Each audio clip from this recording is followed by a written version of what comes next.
How to fix unable to send friend request on Roblox. Hello everyone, welcome to this channel. I'm Emily and I'm here to help you out today. So without any delay, let's get started. So first of all, go to the settings and make sure that you have the stable Wi-Fi connection on a device, and if not your Wi-Fi connection, you can switch to a cellular data as well.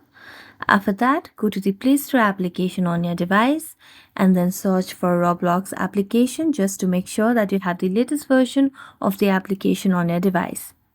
So as you can see, there's no option of update, which means that the app is updated to its latest version on my device. After that, I'm going to go back and make a long press on Roblox application and then tap on app info. As I tap on app info, you can see the option of clear all data at the bottom right corner of the screen. Tap on it and then tap on OK.